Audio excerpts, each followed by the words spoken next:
مشیر پارلیمانی امور بابر رحمان کی قومی اسمبلی اجلاس کے متعلق میڈیا سے گفتگو ہوئی۔ انہوں نے کہا کہ قومی اسمبلی اجلاس جمعہ 10:30 بجے ہوگا۔ پارلیمنٹ کے مشترکہ اجلاس کے حوالے سے ایجنڈا رکھیں گے۔ انہوں نے مزید کہا کہ سینٹ آف پاکستان کا اجلاس بھی جلد بلا رہے ہیں۔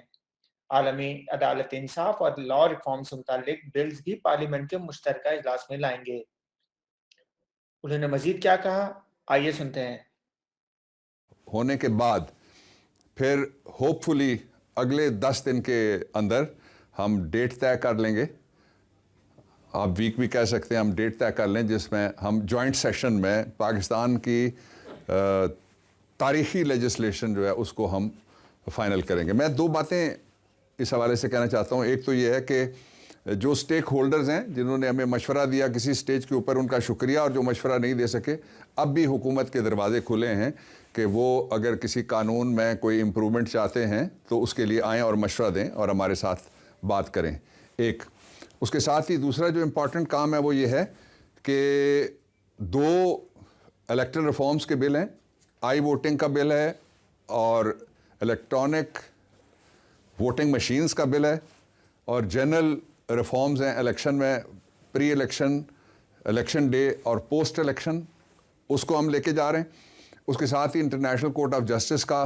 اس کو ہم لے کے جا رہے ہیں، کراچی پورٹ ٹرسٹ، اس کو ہم لے کے جا رہے ہیں۔ کچھ ریفارمز ہوئی ہیں مختلف اداروں کے اندر اور کچھ لا ریفارمز ہیں، ان کو بھی سارے بلز کو ہم اکٹھے کر کے لے کے جا رہے ہیں۔ اس کے ساتھ ہی اسلام آباد رینٹ ریسٹرکشن کا جو قانون ہے، قانون کرایہ داری، اس کو بھی ہم لے کے جا رہے ہیں جوائنٹ سیشن میں۔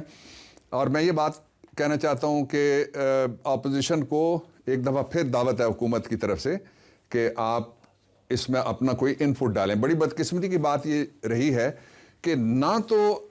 جو بھی ہم بلز لے کے آئے ان کے اوپر کبھی ڈیبیٹ کی اپوزیشن نے، نہ ان بلز میں کبھی ترامیم پیش کی، دوسرا، اور نہ ہی حکومت کا کبھی ساتھ دیا۔ فیٹف بہترین مثال تھی جب ہم نے جوائنٹ سیشن کیا تو ان کے ساتھ ہماری جو کوئی 2 درجن سے زیادہ میٹنگز تھی، اس کا نتیجہ یہ نکلا کہ آپ نے دیکھا وہ اندر اور بات ہوتی تھی، باہر نکل کے ان کا رویہ بالکل دوسرا ہوتا تھا۔ یہ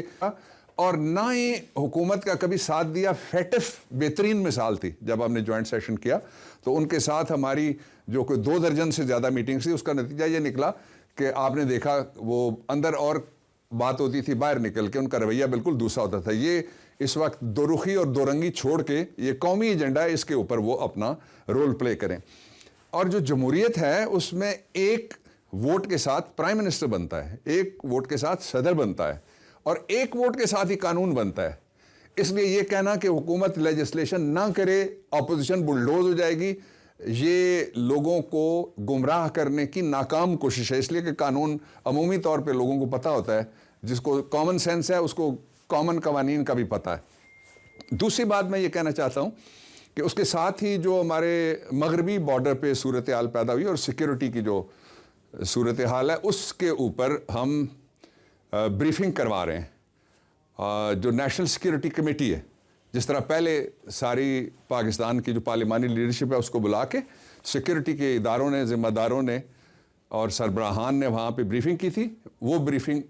اب پھر ہونے لگی ہے، اور اس کے لیے ہم جو قومی اسمبلی کا ہال ہے اس کو ایک موشن کے ذریعے سے ہول ہاؤس کمیٹی میں تبدیل کریں گے، اور وہ بریفنگ بھی انشاءاللہ العزیز ہوپ فلی منڈے کو یا اس سے ایک دن پہلے یا بعد میں وہ ہو سکتی ہے۔ اور اس کے ساتھ ہی یہ جو ریفارمز ہیں، ان کے ذریعے سے پاکستان میں جو سب سے بڑا پاکستان کا چیلنج بنا ہوا ہے، اور جو 1971 کے بعد ابھی تک چیلنج ہی تھا، اس میں پرائم منسٹر عمران خان اور پاکستان تحریک انصاف کی حکومت نے انیشیٹو لیا ہے کہ ہم ان قوانین کو ہاتھ لگا رہے ہیں جن کو کبھی کسی نے نہیں لگایا۔ ہم نیب کے قانون کو ہم ریفارم اس میں بھی لے کے آئے ہیں، اس سے پہلے ہم لا ریفارم لے کے آئے ہیں، کبھی نہیں کوئی لے کے آیا۔ اور نیب جن کے زمانے میں بنا تھا اور نیب جن کے زمانے میں چلا تھا، وہ تینوں حکومتیں انہوں نے کبھی کوئی اس میں ترمیم نہیں کی۔ لیکن ہمارے دروازے لا ریفارمز کے لیے، اور خاص طور پہ میں کہنا چاہتا ہوں اپوزیشن سے اور قوم سے کہ جو حکومت کے 21-22 مہینے رہ گئے ہیں اس حکومت کے عرصہ آئین کے مطابق جو گورننس ہے، اس میں بہت ضروری بات یہ ہے کہ پاکستان کے لوگ پوری پارلیمنٹ کی طرف سے، سینٹ کی طرف اور قومی اسمبلی کی طرف دیکھ رہے ہیں کہ ان کے حق میں کوئی قانون سازی کر کے سستا، فوری اور عوام کے دروازے پہ پہنچنے والا نظام، وہ ہم تو کچھ چیزیں ہم نے تیار کر کے اسمبلی میں رکھی ہیں، کچھ چیزیں ابھی پائپ لائن میں ہیں، لیکن اس کے لیے بھی ہم دعوت دیتے ہیں کہ جو الیکٹرل ریفارمز کے بعد جو جوڈیشل ریفارمز ہیں اور لا ریفارمز ہیں اس کے لیے بھی ہمیں تعاون چاہیے.